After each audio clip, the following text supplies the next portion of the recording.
Li Xiaojun heard the wailing first before opening his eyes. It was shrill, continuous, and full of grief, like someone mourning the end of the world. His temples throbbed, his head spun, and he immediately frowned. "What's with the noise?" he muttered, his voice hoarse and unfamiliar. He blinked once, twice, then froze. This wasn't his room. Instead of the sleek black walls of his penthouse apartment, he was staring up at carved beams of dark red sandalwood painted with golden dragons that shimmered faintly under the glow of oil lamps. The air smelled faintly of incense and medicine, and soft silk curtains draped from the bedposts like pale clouds. The bed beneath him was enormous, with a carved canopy and embroidered quilt so soft it felt like lying on a cloud. He turned his head slightly and nearly winced. The pillows were brocade silk, embroidered with phoenixes and cranes. Beside the bed stood a lacquered table stacked with delicate porcelain bowls and half-melted candles. Outside, through the open window, he could hear the faint sound of palace bells and the gentle murmur of servants. This definitely isn't my condo. Li Xiaojun sat there, dazed. He searched his memory. The last thing he remembered was the mission, a flawless hit on the leader of an international terrorist syndicate. He had left no trace, no witnesses, no mistakes. After that, he'd gone home, thinking about his long overdue vacation. It had been a good day, a very good day, until he frowned, recalling the image. He had just been crossing the street outside his apartment when, bang! Something hard and heavy had hit his head. He blinked. Wait, did I really die because someone dropped a hammer from a building? Of all the ways for the #1 assassin in Country C to die, silent, efficient, and infamous across continents, a stray hammer from a construction site wasn't supposed to be on the list. His lips twitched. Unbelievable. But now, judging by the ornate surroundings and the distinctly ancient Chinese aesthetic, it seemed he hadn't gone to hell. He had gone back in time, and worse, into someone else's body. A rush of strange memories slammed into him. Images of a delicate young man, tear-stained and trembling, flashed behind his eyelids. His name was also Li Xiaojun. He sat still, eyes narrowing as the fragments pieced themselves together. The original Li Xiaojun was the eldest son of General Li, a respected family loyal to the empire of Huaxin. The Li family was powerful and well-loved, their reputation spotless. The young Xiaojun had been gentle, educated, and kind-hearted, but his beauty had caught too much attention. When the emperor held a selection for royal consorts, he had been chosen as one of the final candidates. The problem, he was a ger, one of the rare men in Huaxin who could conceive. And standing opposite him in the final selection was Lady Rulan, the arrogant, pampered daughter of the right prime minister. From the start, the competition had been unfair. Lady Rulan, born from wealth and power, had the entire court eating from her hand, but yet the emperor hadn't chosen either of them outright. He wanted to observe them both in the palace for a time, to see whose character and heart would best suit the throne beside him. But from the very first day, the palace walls had turned poisonous. Lady Rulan had accidentally tripped into the pond one morning, and coincidentally, Li Xiaojun had been standing right nearby. The entire palace immediately assumed he had pushed her out of jealousy. A few days later, Lady Rulan's beloved white cat was found dead, poisoned. The palace servants swore they saw Li Xiaojun in the imperial kitchen earlier that day. The court doctors found traces of a rare herb in the cat's food, an herb used only in medicinal tonics. Tonics Li Xiaojun's maid had fetched that morning. From then on, rumors spread like wildfire. He was called scheming, dangerous, a jealous ger who wanted to eliminate his rival by any means. No matter how much he denied it, no one believed him. Not even some of his own attendants, who had been bribed by Lady Rulan's household. Only his faithful maid, Mei Yu, and a few honest eunuchs stood by him. But fate was cruel. During a garden stroll one evening, Lady Rulan had once again fallen, dragging Li Xiaojun into the pond with her. The cold water, the shock, the chaos. The original Li Xiaojun had weak health and couldn't swim. By the time servants pulled him out, he had already lost consciousness. His last memory was of Lady Rulan's trembling sobs and the emperor's furious gaze. And that's when he, the assassin Li Xiaojun, had transmigrated into the dying body. Now the puzzle made sense. The body felt weak, but alive. The soul that had once inhabited it lingered faintly, watching him. He exhaled softly. "Poor guy," murmured. "Framed by a scheming woman and left to die in disgrace." In the quiet of the chamber, the faint shimmer of that leftover energy seemed to stir. He could feel its grief, confusion, and desperate longing for justice.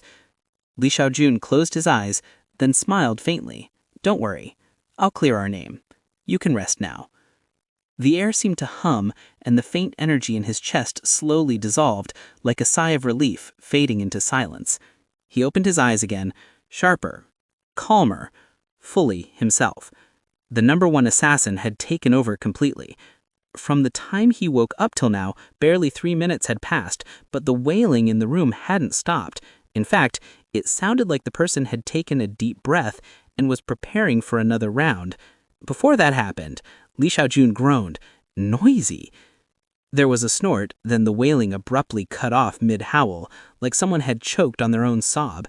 A shocked voice followed. "Young master." Then came the loud thud of knees hitting the floor, followed by rapid sniffles. "Young master, you're awake. Oh, heavens above, I must be hearing things." "You're not," Xiaojun interrupted dryly, rubbing his temple. "Unless ghosts can talk now." The young maid, Meiyu, blinked rapidly, tears still clinging to her lashes. She was petite, dressed in simple palace servant robes, her hair tied with a faded ribbon. I thought you were gone. The physician said you weren't breathing and your heart had stopped. And, well, apparently I changed my mind," Xiaojun said. Her mouth fell open, her eyes darting between his face and his very alive chest. "Oh, heaven must have blessed you. Young master, you really scared me to death." "Then Reven," he muttered. She hiccuped between laughter and tears. It's really you. I'll tell everyone you've woken up." "Don't," Xiaojun interrupted sharply. "Not yet. Bring me a mirror." Miyu blinked but obeyed quickly, fetching a polished bronze mirror from the table. Xiaojun lifted it, studying the reflection that looked back at him. Pale skin, delicate brows, soft lips, features that seemed carved for fragility. The body's former owner had truly been beautiful, the kind of beauty that invited both admiration and envy. His gaze hardened slightly. "We'll need to toughen this face up a little bit." "Young master," Miyu asked hesitantly. "Never mind." He set the mirror down. "Bring me clean clothes and something to eat." "Yes, at once." As Miyu scurried away, Xiaojun had already made up his mind. "After I eat," he said calmly, "we're going to see the Emperor." Miyu froze. "The Emperor? But, young master, after what happened..." "That's exactly why," Xiaojun said, taking a bite of the delicate rice porridge. "Lady Rulan is probably crying her eyes out to him right now. If we don't get there first, we'll be branded as the villain forever." His eyes glinted dangerously, the same sharp, lethal light that had once terrified the underworld. Let's see who's better at acting. The walk to the imperial court was longer than Liao Jun expected. Or perhaps it only felt that way because every pair of eyes along the corridor followed him like a ghost risen from the dead. Silken whispers trailed behind him, curling through the carved pillars and glittering jade floors of the palace. "Is that? But he drowned, didn't he? Lady Rulan said the physician pronounced him dead. Then how is he walking?" Liao Zhon's lips curved faintly. He didn't hurry. He let them whisper. Every step he took echoed sharp and steady, his pale silk robes fluttering with quiet grace. Miyue trailed behind him nervously, clutching the hem of her sleeve. "Young master, maybe we should wait." "No," said Xiaojun coolly. "Let them see me. Let them choke on their rumors." When they reached the great bronze doors of the Hall of Tranquil Virtue, the guards stiffened in surprise. "Young Master Li," one stammered. We were told..." "That I was dead?" Xiaojun smiled pleasantly. "Clearly, the reports of my death were greatly exaggerated. Kindly announce me to His Majesty." The guard hesitated. Then, seeing something in Xiaojun's gaze, swallowed hard and obeyed. Moments later, the great doors creaked open. Inside, the Hall of Tranquil Virtue shimmered with gold and shadow. Court ministers stood on either side, robes sweeping across the marble floor. At the center, on the raised dais, sat the Emperor of Huaxin. His golden robe shimmered like sunlight, his posture straight but relaxed, a man who commanded absolute power with quiet ease. His gaze was unreadable, but when Xiaojun entered, one dark brow lifted ever so slightly. So the delicate juror had risen from the dead. Lady Rulon, standing gracefully to one side, turned pale the instant Xiaojun stepped forward. Your Majesty, he shouldn't even be alive. Oh, forgive me for inconveniencing your plans, Lady Rulon. Her painted lips trembled. You dare... I dare breathe, it seems, though I understand that must be difficult for you to accept. A ripple of murmurs passed through the court. Some ministers tried and failed to hide their smirks. The Emperor's fingers tapped the armrest of his throne once, twice, the faintest sound of amusement. Enough, he said finally, his voice calm but commanding. The hall fell silent. Li Xiaojun, the Emperor said, his tone deceptively casual. The court was informed you perished after falling into the lotus pond, yet here you stand. Explain. Xiaojun lowered himself into a graceful bow. Your Majesty, I was indeed pushed into the pond. I nearly drowned, but heaven had other plans. When I awoke, I heard Lady Rulon had declared me a jealous murderer before I could even breathe again. Rulon gasped. Lies! Your Majesty, he's slandering me again. Slandering? Xiaojun's tone turned honey-sweet, but his smile sharpened. I recall being unconscious while you were busy shedding tears in front of His Majesty. I must commend your speed, Lady Rulon. Even in grief, your timing is impeccable. A laughter rippled faintly from one corner, before being hustily smothered. Rulon's cheeks flamed red. The Emperor's gaze slid from her to Xiaojun, calm, assessing, faintly entertained. You claim you were pushed. By whom? Xiaojun met his gaze steadily. Your Majesty, if I said I didn't know, would you believe me? A long pause. Then, to everyone's surprise, the Emperor smiled. It wasn't mocking, nor warm, just a flicker of intrigue playing across his lips. No, he said softly, but I would be curious to hear what you do know. Xiaojun inclined his head slightly. Then allow me to show rather than tell. He turned abruptly to Mei Yue, who stepped forward and placed a small porcelain vial in his hand. Xiaojun held it up for the court to see. This, he said clearly, is the poison that killed Lady Rulon's cat. Gasps filled the hall. Xiaojun's tone remained calm, almost conversational. The court physicians said it contained a rare herb, the same herb that was supposedly found in my medicine tonics. I had Mei Yue retrieve one of the tonics prescribed by the palace apothecary before my death. Shall we see whether they match? He turned toward the Emperor. Your Majesty, if the two substances differ, I will accept whatever punishment you decree. But if they are the same, then perhaps Lady Rulon's words were not as pure as her tears. Rulon's fan snapped shut with a trembling hand. He's framing me. I've never even seen that vial before. Xiaojun's gaze slid toward her lazily. Then, you won't mind if the Emperor tests it. A long silence stretched, tense and heavy. Then the Emperor spoke again, his tone light, almost teasing. How bold. You return from the dead and immediately challenge my court's most favored lady. I was already dead once. Dying twice seems inefficient. The Emperor chuckled. actually chuckled, and several ministers looked like they'd swallowed their tongues. "Efficient," the emperor repeated, resting his chin lightly on his knuckles. "A curious choice of word for a consort candidate. Tell me, young Master Li, are you always this daring?" Xiaojun met his gaze, lips curving faintly. "Only when cornered, Your Majesty." Something dangerous and amused flickered in the emperor's eyes. "Then perhaps I should corner you more often." The court collectively froze. Xiaojun blinked, momentarily thrown off.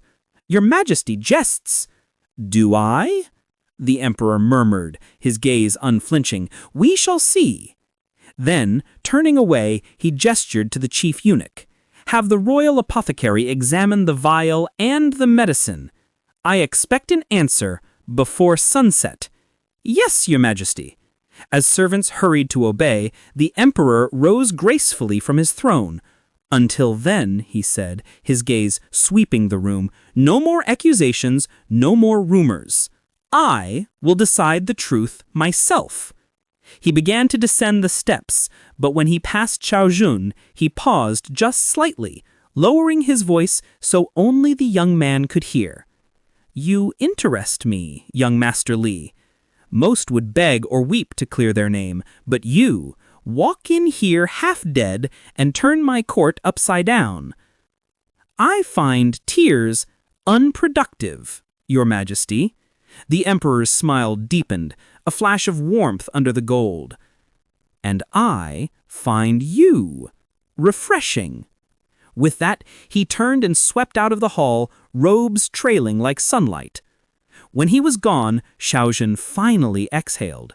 The ministers murmured in astonishment. Lady Rulan looked like she might faint. "Mei Yue," Xiaojun whispered, "that was dangerous." But satisfying."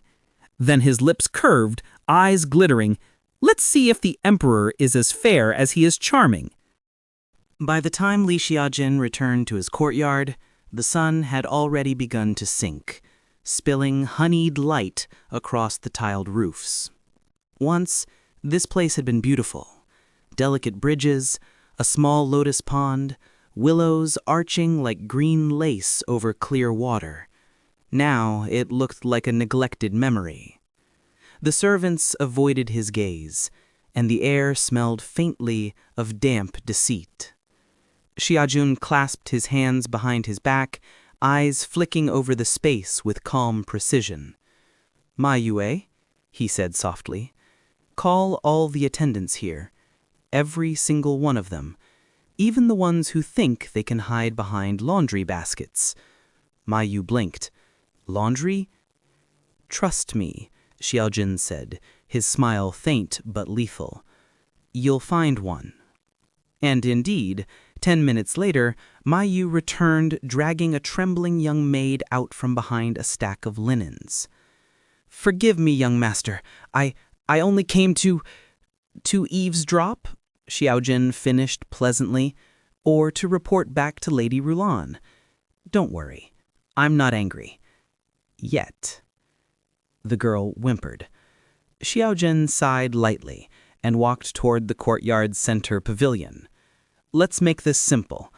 Everyone gather here." A small army of attendants assembled. Maids, eunuchs, guards, gardeners, all bowing so deeply their noses nearly touched the ground. Xiaojun's tone was deceptively light. "Now, before I begin, I must thank you all for your hard work during my untimely death. I heard my room was spotless while I was drowning. How efficient." A few servants twitched. One older eunuch coughed nervously. Xiaojun's eyes gleamed. "But efficiency aside, there's something I value more than cleanliness. Loyalty." He sat down at the stone table, poured himself tea, and took a slow sip. "So I will be conducting a small interview session, one by one." The servants looked at each other in panic. Ma Yu whispered, "Young master, do you really intend to—" Of course, Xiaojin said sweetly. I was an assassin before this life, my Yu. You think I can't tell when someone's lying? The courtyard went dead silent. Now then, Xiaojin said, gesturing lazily. You first. He pointed at a young eunuch near the back. The boy shuffled forward, pale as rice paper. Name? Li Chun. Good. Li Chun, when Lady Rulan's maid came last week, what did she bring? Li Chun's mouth opened and closed like a fish. She brought, tea, Xiaojin finished. The same tea that gave me those convenient fainting spells? Li Chun's knees buckled. I didn't know. She said it was medicinal. Xiaojin hummed. And when she gave you a pouch of silver afterward? Young master. Save your breath, Xiaojin said mildly, flicking a small jade token toward Ma Yu. Mark him for dismissal. If he resists, toss him in the lotus pond. Let's see if the spirits like company. The other servants shivered. Next came a maid who'd tried to weep prettily, another who swore eternal loyalty while hiding a ruby pin from Rulan, and a gardener who confessed the pond's bridge railing had been loosened deliberately on the night of Xiaojin's fall. By the end, Xiaojin leaned back in his chair, hands folded neatly, eyes glinting with satisfaction. How refreshing, he murmured. The air already feels cleaner. He rose, turning to the remaining few who still knelt before him, trembling but wide-eyed. You know what you are thinking, he said softly. You wonder if you'll end up like them. That depends entirely on you. He began to pace slowly, his voice calm, steady, sharp as silk. You've seen the kind of people who betray their master for a few points, the kind who whisper poison into cups and call it medicine. That will not be tolerated here. He stopped in front of them, his gaze piercing, but not cruel. If you choose to stay, understand this. I don't expect blind devotion. I expect loyalty, earned by trust.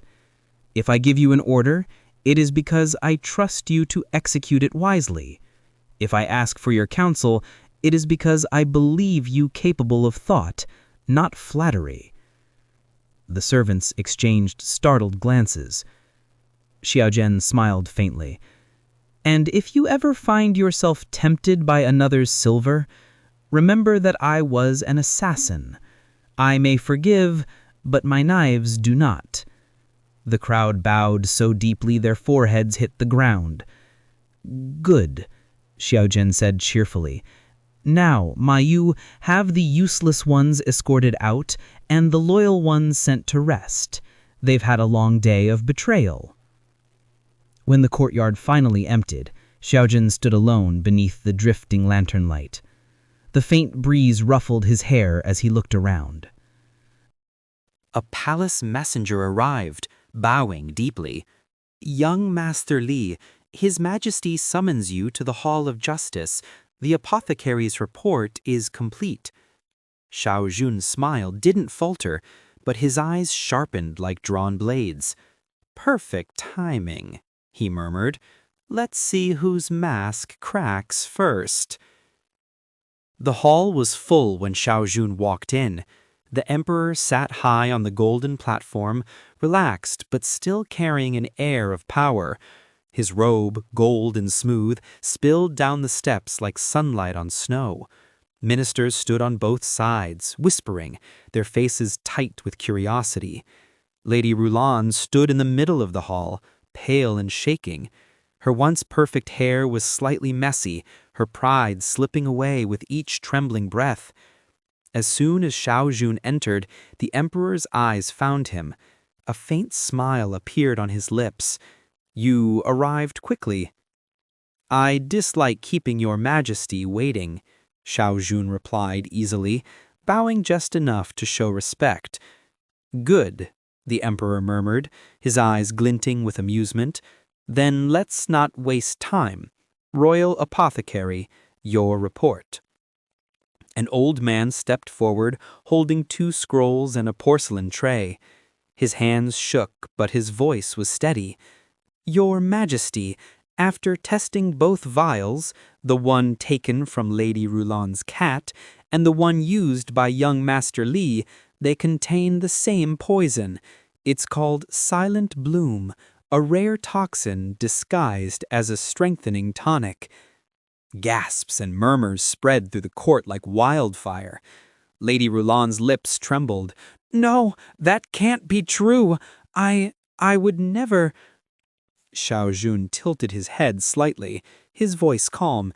If you plan to deny it, Lady Roulan, you might want to sound more sure of yourself. Her eyes flared. You insolent? Enough. The Emperor's voice cut through the air like a blade. The hall went silent at once. He stood and slowly stepped down from the dais, every movement carrying quiet power. Lady Roulan, he said softly, you accused an innocent man, tampered with palace medicine, and spread lies before my throne. Tell me, is this how the daughter of the right Prime Minister honors her family? Roulan dropped to her knees. Your Majesty, please, I was deceived. Someone must have switched the vials. Don't insult my intelligence, the Emperor said coldly. If you claim deceit, show proof. If not, he looked toward the guards, then paused, his tone cooling into something sharp and controlled. Your father has served this empire faithfully for many years. I will not ruin his family name in public, for now. Roulan's shoulders sagged in relief, but it didn't last long. You are immediately disqualified as a consort candidate, the Emperor continued, his tone like ice. Send her away. The palace no longer tolerates such conceit. Lady Roulan's eyes widened. Your Majesty, be quiet. She bit her lip, tears slipping down her face. Then she turned toward Xiao Jun, bowing low until her forehead touched the cold floor. Young Master Li, I've wronged you. Please forgive me. Xiao Jun looked at her, a faint smile tugging at his lips. Since Lady Roulan admits her mistake, I won't make things harder. But next time, his tone turned playful, make sure your evidence can swim before throwing someone into a pond. A few snickers broke out among the ministers before quickly dying down. Roulan's face turned crimson. The Emperor's gaze shifted to Xiao Jun, amusement flickering in his eyes. You have quite the sharp tongue, young Master Li. I'll have to keep you away from my advisors. They might lose their jobs. I wouldn't dare, Your Majesty, Xiao Jun said with a bow, though his eyes sparkled. Wouldn't dare? The Emperor chuckled softly. I doubt you even know what that means. Some ministers laughed nervously. The tension in the room started to ease. Then, with a wave of his sleeve, he dismissed the court. As people bowed and began to leave, he turned back to Xiao Jun. Join me for dinner tomorrow evening, he said lightly. I want to see if your wit is as sharp over wine as it is here. Xiao Jun blinked, caught off guard. Your Majesty personally invites me? Yes, the Emperor said casually, unless you're afraid of being cornered again. Xiao Jun gave a small smile. And if I refuse? Then, the Emperor said with a glint in his eyes, I'll take it as a challenge. For a moment, Xiao Jun didn't know whether to laugh or sigh. Your Majesty is quite persistent. Persistent? The Emperor's voice dropped, smooth and teasing, only when something interests me. The room went silent again, the kind of silence that buzzed with unspoken things. Finally, Xiao Jun bowed, smiling faintly. Very well, Your Majesty, but I must warn you, I'm a terrible drinker. The Emperor's lips curved. Somehow, I doubt that. The moon was high when Xiao Jun arrived at the private garden pavilion. Lanterns floated over the pond, glowing softly like tiny moons on water. The air smelled of jasmine and roasted duck. The emperor lounged against a low table, dressed more casually, a dark red robe with gold clouds stitched across the sleeves. He looked less like a ruler and more like a man, though no less dangerous. "You're late," he said lazily. "I didn't want to arrive before your majesty was ready," Xiao Jun said smoothly, bowing. The emperor's lips quirked. A clever excuse. "Sit." Xiao Jun obeyed. The table was filled with colorful dishes, lotus buns, plum sauce beef, golden dumplings shaped like phoenix wings. His stomach growled softly. The emperor caught it and smiled. "Hungry?" Xiao Jun coughed, trying to play it off. "Your Majesty's chefs are too skilled. It would be disrespectful not to eat." "Then eat," the emperor said simply. "That's an order." So Xiao Jun ate, and the emperor watched him. His gaze was steady, unreadable, and yet strangely warm, like he was quietly amused by everything Xiao Jun did. "You enjoy your food," the emperor finally said. "I enjoy being alive enough to eat it," Xiao Jun replied with a small grin. The emperor laughed, deep and real. "You really are different. Others smile to please me. You smile to challenge me. I would never challenge your majesty." "Liar," the emperor said softly, his voice low but teasing. Xiao Jun's lips curved. "Then maybe your majesty enjoys being challenged." The emperor leaned in slightly, eyes glinting. "Maybe I do." The air between them stilled, charged and close. Then, after a moment, the emperor leaned back and sipped his wine, breaking the tension with a smirk. "You interest me, young Master Li. Tell me, what do you want from this palace?" Xiao Jun lowered his gaze, his tone quiet but firm. "To survive." The emperor studied him for a long moment, then smiled faintly. "Then stay alive. It would be inconvenient if you didn't." Their eyes met again, a quiet spark of something dangerous, and maybe, just maybe, something more. The morning after the imperial dinner, the emperor granted Li Xiaojun 3 days' rest to visit home. For all the glitter of the palace, nowhere felt safer than the Li family estate, a place of plum blossoms, sword drills, and loud affection. The moment he arrived, his fiery sister, Yuelin, pounced on him with a dramatic gasp. "You look thinner. Don't tell me they're starving you." He laughed, dodging her probing fingers. "Relax, I'm still alive." Their mother fussed over him, their father grunted something proud, and by dinner the table was full of warmth, roasted chicken, and teasing. When he joked about being nearly poisoned, Lady Li froze mid-bite, while Yuelin newly flipped the table. "Who dares?" "Handled," Xiaojun said quickly. The emperor took care of it. His father chuckled. "You never mean to cause trouble, yet chaos follows you." The room burst into laughter again. Later that night, after losing a sparring match to Yuelin, "You cheated! You're just slow!" She smirked and asked, "You really like that emperor, don't you?" Xiaojun nearly dropped his sword. "What?" "You smiled when you mentioned him," she teased. His mother only made it worse, waiting by his room with a lantern and a knowing smile. "The emperor seems fond of you," she murmured. Xiaojun groaned, "Mother!" But when the house fell quiet and the scent of plum blossoms drifted through the window, he found himself smiling despite it. The palace might be dangerous, but home was warmth. And somewhere in between, the emperor's calm voice echoed in his memory. "Stay alive. It would be inconvenient if you didn't." When Li Xiaojun returned to the palace 3 days later, Mei Yue trailed behind him like a doom prophet. 3 days of peace, she sighed. Now we return to the lion's den. Xiaojun laughed. "Don't make it sound tragic." "Tragic?" she huffed. "You've been accused of poisoning, outsmarted nobles, and made the emperor smile. The tragedy is for everyone else." When she teased that the emperor had laughed twice at dinner, practically a royal scandal, Xiaojun only smiled faintly. "That's hardly proof of anything." "Mm-hmm," she drawled. "So what's your plan for your imperial date? Poetry, music, tea ceremony?" Xiaojun looked out toward the training grounds and said, "Swordplay." Mei Yue almost dropped her tray. Swordplay? You'll die pretty. Then I'll die impressively, he replied. 2 days later, the emperor awaited him in the plum pavilion, dressed not in gold but in dark sparring attire, sharp, effortless, human. You came, he said, smiling. My guards were taking bets you'd feign illness.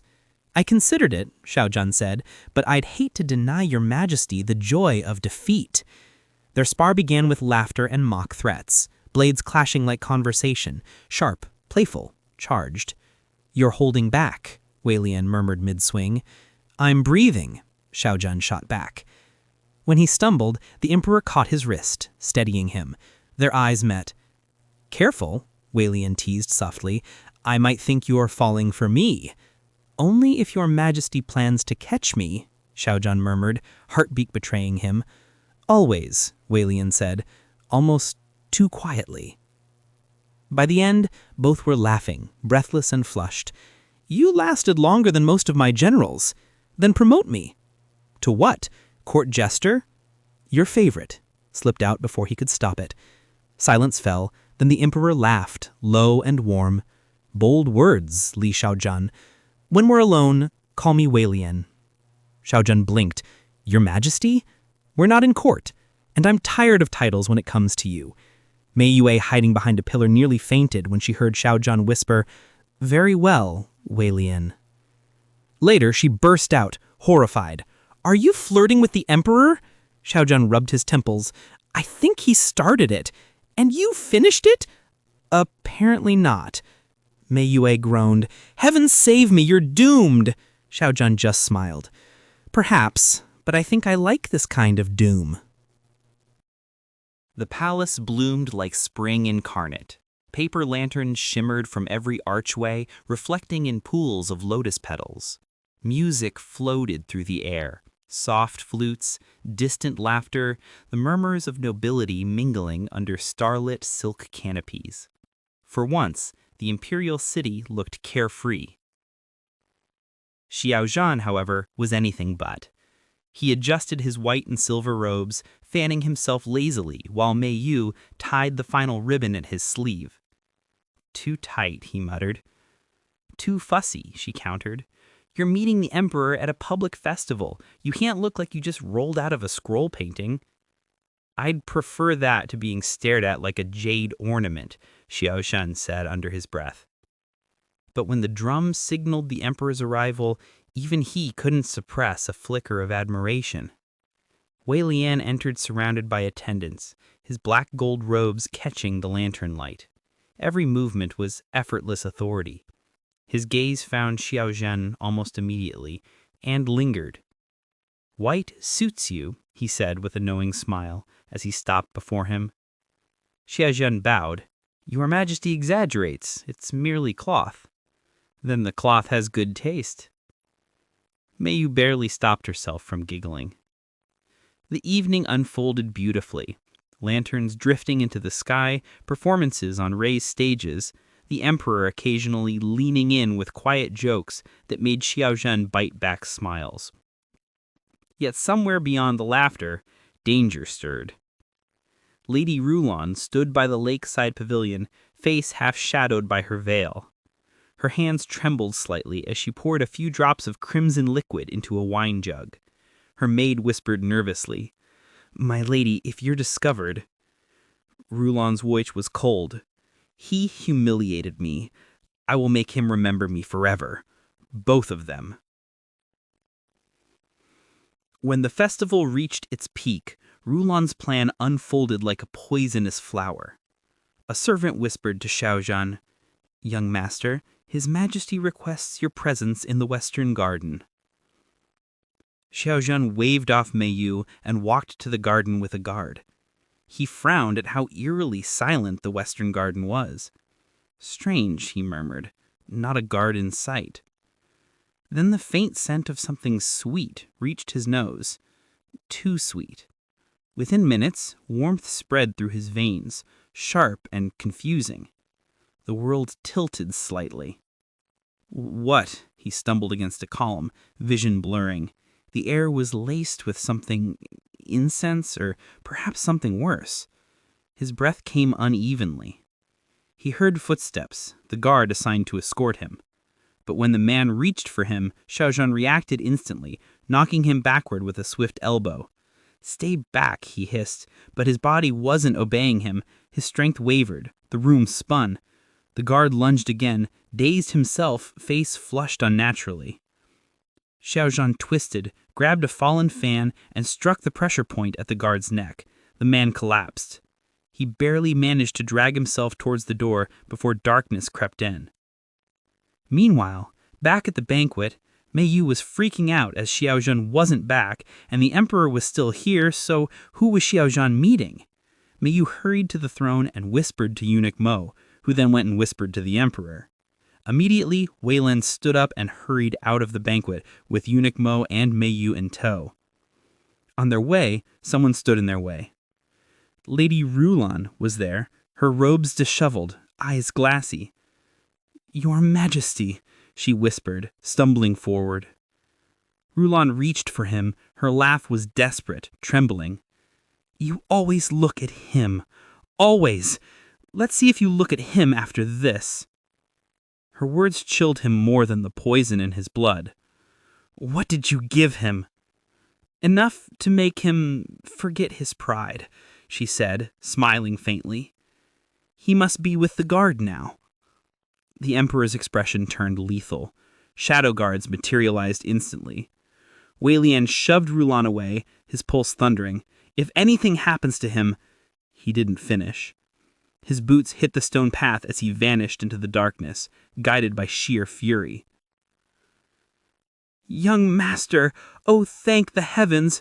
Mei Yu got there first and took one look at the unconscious guard and her master's flushed, struggling face and gasped. "Master, we have to move, now." She struggled to pull his heavy, unresponsive body upright, dragging him towards the garden path. Wei Lian also arrived. His eyes were wide, dark, and utterly focused on the pale, sweating form of Li Xiaozhan. He still had the heavy, frantic heat thrumming through his own body, but the sight of Xiaozhan overwhelmed the pain.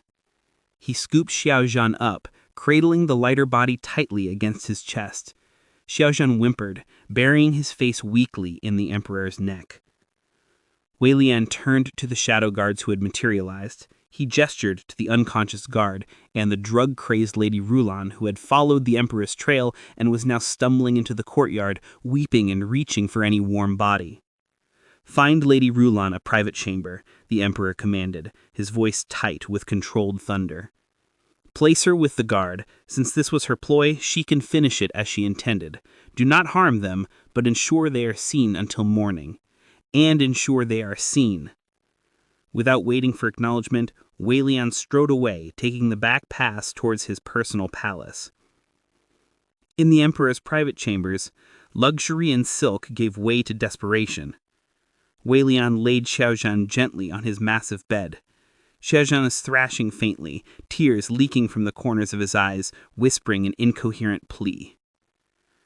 Wei Lian stripped off his outer robe, his own breath coming in ragged, painful gasps. He knew he was losing control, having inhaled the scent off Xiaozhan's body. Taking advantage of Xiaozhan in this state was unthinkable, yet the drug was a ravenous beast demanding satisfaction. He fought the urge to simply collapse on top of him. "Physician Lin, now," he roared, his voice splitting the night air. The elderly royal physician arrived almost instantly, assessing the situation with a calm, practiced eye. He examined the pulse of both men, his expression grim. "Your Majesty, this is a very powerful, fast-acting aphrodisiac designed to be irreversible after full effect. The antidote exists, but it will not work until the worst of the drug's physical demand is satisfied. They must find release at least once, or the combined stress will cause lasting damage to their constitution. I will wait outside. Do not delay, Your Majesty. You both must be treated afterward." With a heavy, respectful bow, the physician retreated. Wei Lian stared at the closed doors, then at the man whimpering on his silk sheets. He was an emperor, accustomed to taking what he wanted, but this felt like a terrible violation. He sat on the edge of the bed and gently brushed the wet hair from Xiao Zhan's forehead. Xiao Zhan, the emperor whispered, his own voice thick with need and self-loathing. I am so sorry for all of this.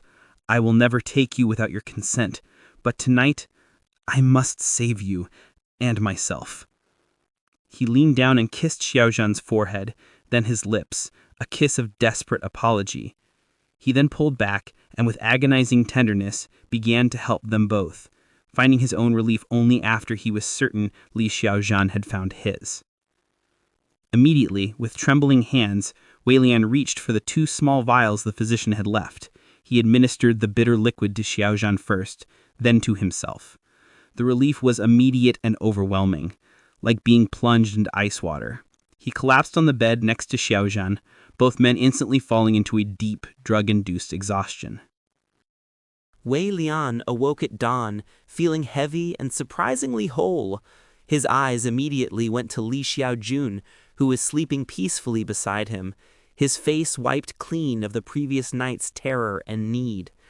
A rush of protective tenderness, heavier than the drug itself, swept over him.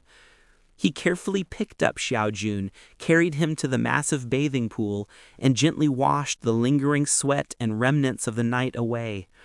He dressed him in a clean, soft robe and carried him back to the bed. He found Mei Yue anxiously waiting outside the chamber. Mei Yue, the emperor said, his voice calm and authoritative. Young Master Li is recovering. Stay here. Ensure he eats a light, nutritious meal when he wakes and rests for the entire day. Do not speak of last night's events. Yes, Your Majesty, she breathed, bowing low. Wei Lian smoothed a stray lock of hair from Xiaojun's cheek one last time. He gave the sleeping man a light, possessive kiss. I have business to attend to, he murmured. The cleanup. Wei Lian went straight to the throne room, his eyes still dark with the fury he'd put on hold.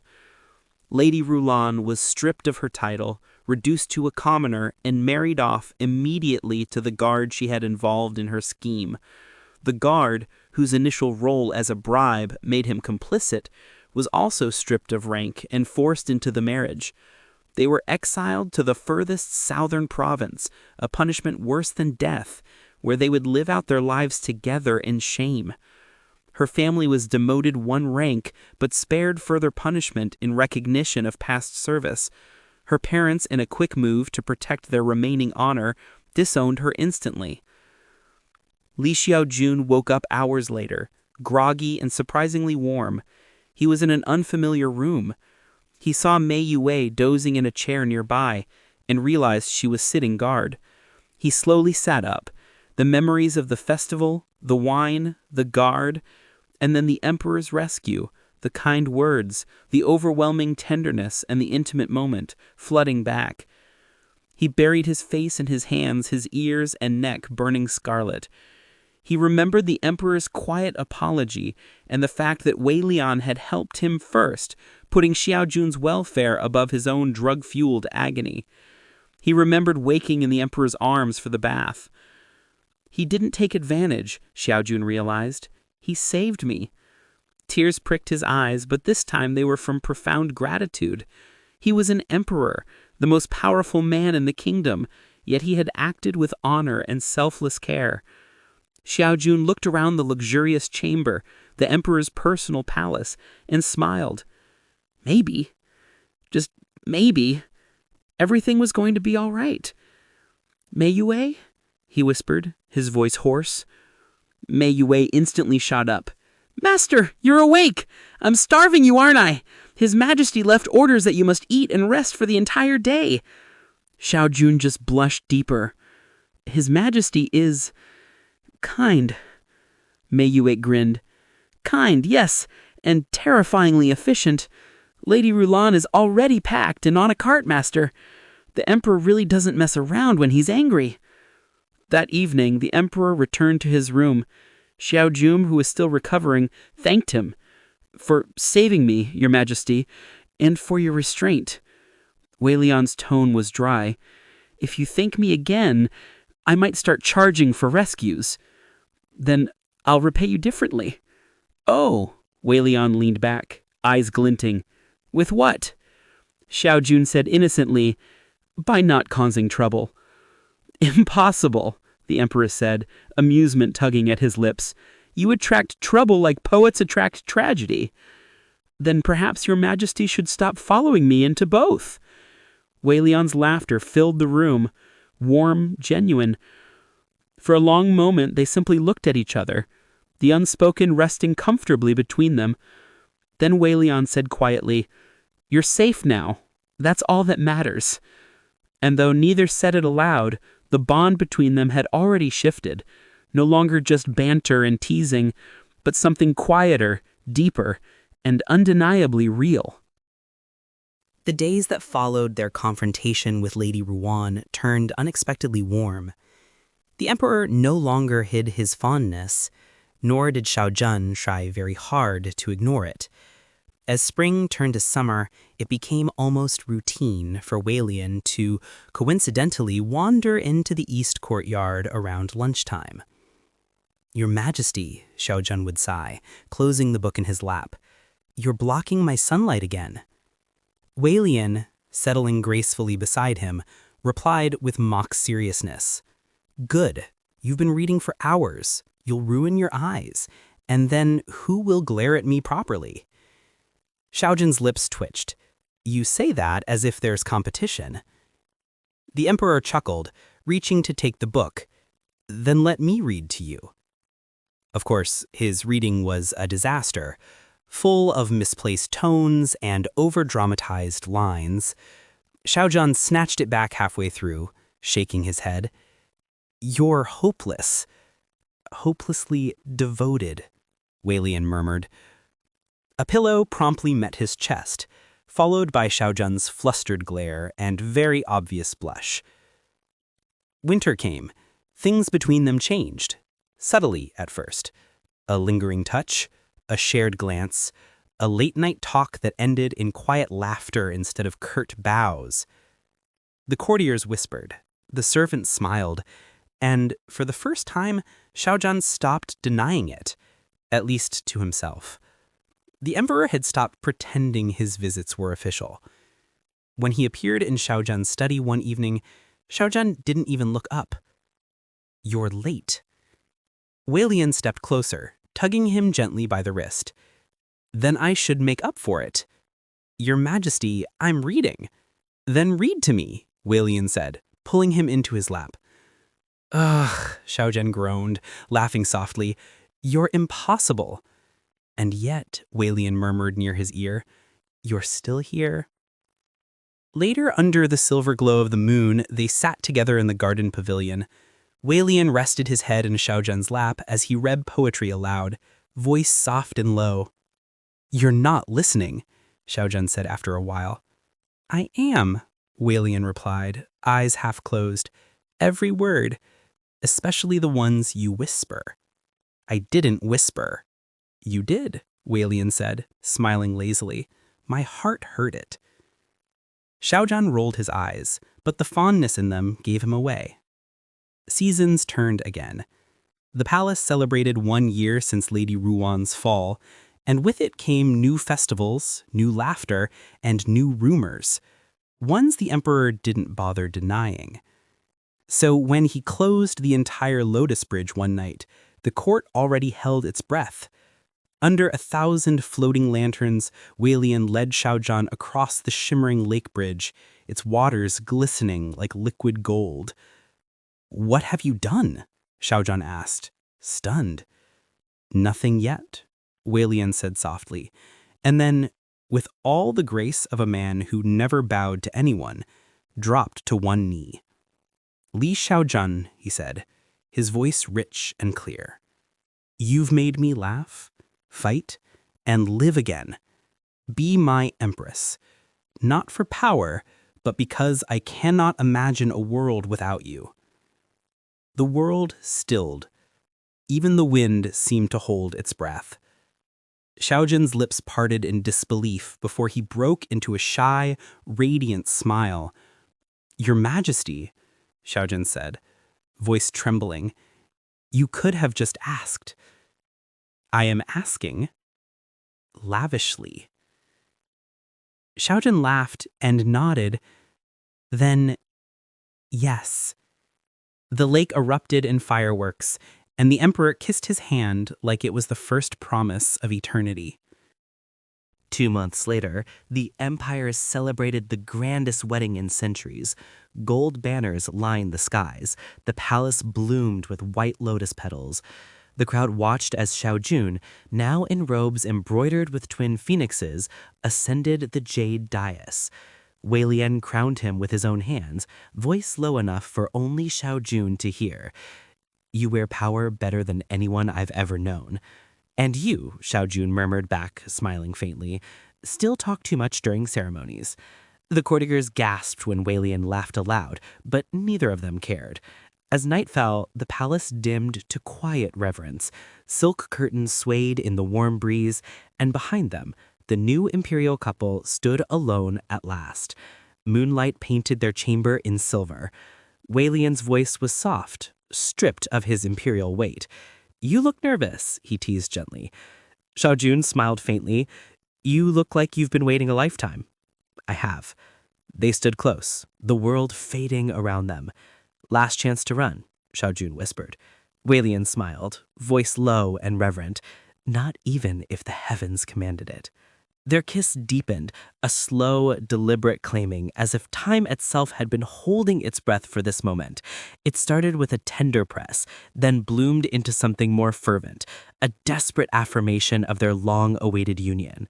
Wei Lian's hand slid from Xiaojun's face to his waist, pulling him closer until no space remained between them. The layers of their ceremonial robes seemed to vanish under Wei Lian's touch. He trailed kisses down Xiaojun's neck, a path of fire that left goosebumps in its wake. Xiaojun arced into the embrace, a soft gasp escaping him as Wei Lian lifted him, carrying him toward the awaiting bed. They shed their robes in a tangle of silk and anticipation.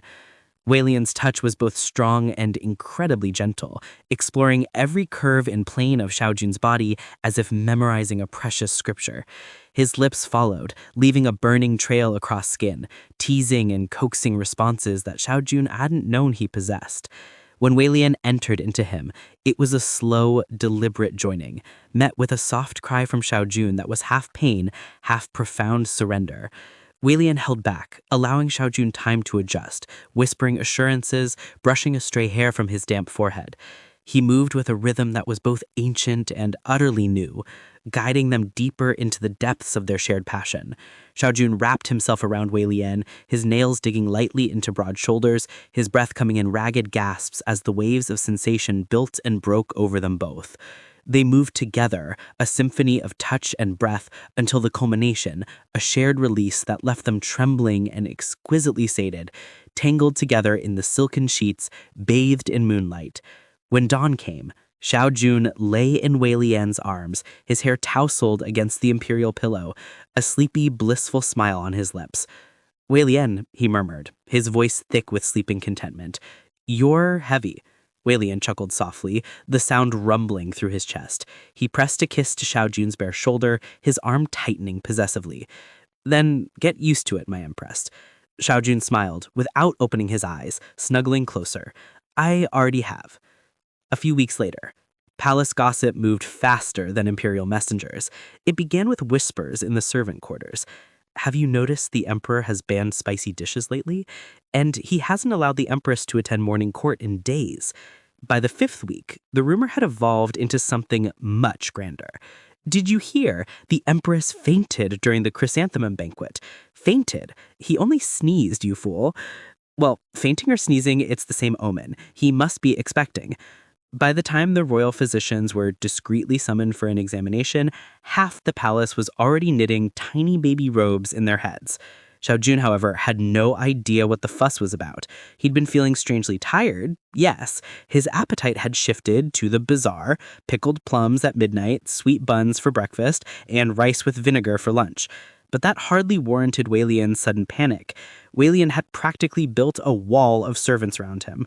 Mo hovered nearby, eyebrows perpetually raised, while Mayo trailed muttering under her breath about the emperor's excessive caution. "I can walk," Xiaojun said dryly. "You could slip," Wei Lian countered. I'm walking on carpet. Carpet is treacherous, Wei Lian said gravely. You truly have gone mad. Madly in love, yes, Wei Lian said, arms folded, utterly unbothered. Spare me. When the imperial physicians finally confirmed that Xiaojun was indeed with child, the entire palace erupted like a festival in spring. Drums beat, bells rang, and officials sent scrolls of congratulations that could have wallpapered the East Wing. Duke Senliang was first to arrive with a smirk. Well, Wei Lian, he said lightly, it seems the emperor has really outdone himself this time. Outdone myself? I merely followed orders of the heart. Duke Senliang rolled his eyes. Orders of the heart, yes, but it looks like you've built an army of eunuchs to follow them. The Empress's schedule was rearranged entirely. No court duties, no heavy meals, no stress. Even Xiaojun's inkstone was mysteriously misplaced for a week because calligraphy fumes might be harmful. Wei Lian, Xiaojun said one afternoon, staring at the confiscated brushes, you do realize I've been writing since childhood? Exactly, Wei Lian said serenely. You've done enough writing for one lifetime. You're unbelievable. Wei Lian smiled, adjusting a cushion behind him. And you're glowing. I'm winning. By the next day, the news reached beyond the palace walls. The Li family, Lady Li, General Li, and Xiaojun's elder sister, Li Yuelin, were invited for an imperial audience. Lady Li arrived clutching a basket of tonics, her expression swinging between joy and panic. Xiaojun, she whispered fiercely as soon as she saw him, you're eating properly, yes? Not letting His Majesty bully you with royal diets? Mother, I'm fine. You look pale. I'm fine, Xiaojun said, exasperated. General Li bowed stiffly, clearly unsure how to address the situation.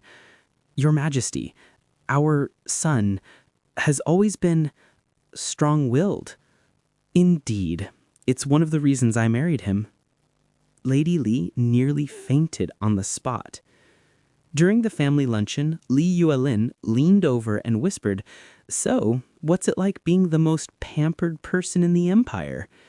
Xiaojun sighed. Imagine living in a golden cage guarded by someone who insists you don't lift chopsticks without supervision. Li Yuelin blinked. Sounds romantic. It's infuriating, Xiaojun muttered, giving Wei Lian a long, exasperated look, the kind that promised both affection and impending revenge. Duke Shenliang appeared briefly, bowing with a grin. Careful, Empress. Your husband's idea of care is formidable. When the Lis left that evening, Lady Li sniffled into her sleeve. At least he's being cared for. General Li nodded solemnly. Cared for, protected, and possibly worshipped. 9 months later, the palace erupted in chaos. The Empress's water broke, Mei Yue screamed, racing down the hall. What broke? Duke Shenliang, who happened to be visiting, nearly choked on his tea. Wei Lian shot to his feet so fast, his chair toppled. Summon the physicians. Prepare the chamber. Mo, why are you standing there? Eunuch Mo was already halfway gone, barking orders at terrified attendants. Inside the birthing chamber, Xiaojun gripped Mei Yue's hand like a vice. If he dares come in here, I'll personally exile him to the stables. You mean His Majesty? Mei Yue asked, barely hiding a smile. Yes, tell him to stop panicking.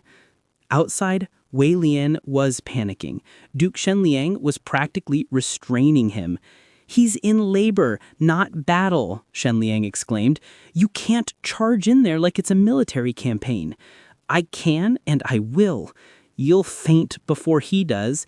I will not. At that exact moment, a scream echoed from the room and Wei Lian nearly did faint.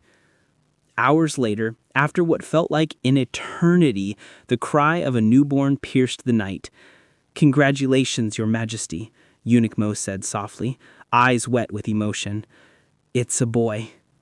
Wei Lian didn't breathe until he saw Xiaojun holding the tiny bundle, his face flushed and tired but glowing. Xiaojun looked up weakly. See? Not porcelain. Still here. Wei Lian dropped to his knees beside the bed, voice trembling. You've given me everything I never knew I wanted.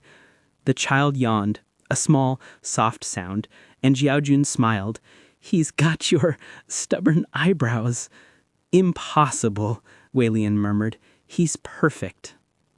1 year later, the palace gardens were livelier than ever. The little prince, Wei On, toddled across the grass, clutching a red silk ball and giggling as Mei Yue chased after him. Xiaojun sat at the pavilion, sipping tea. His body had healed, though his heart had changed in ways he never expected. He looked at Wei Lian, who sat nearby, trying and failing to appear composed as their son tugged at his robe. Careful, Wei Lian said. Don't fall.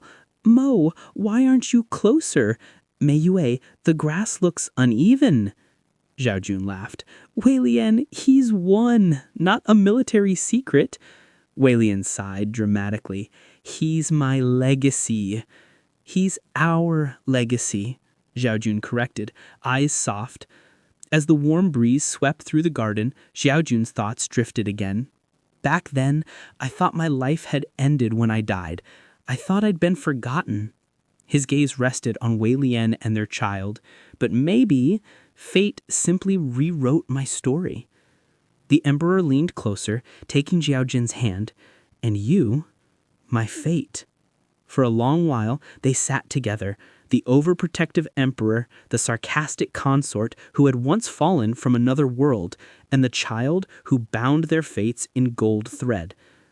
Xiaojun looked at the sunset, its crimson light washing over the palace rooftops. If this is my second chance, then I've already made it count. Wei Lian turned to him with a rare, soft smile. What are you smiling about? Nothing, just everything. Above them, the evening bells tolled softly, and beneath the blooming wisteria, the emperor's beloved consort rested his head on his shoulder, content at last in this world he now called home. The end. Thanks for watching. If you enjoyed this story, don't forget to like, comment, and subscribe for more BL stories.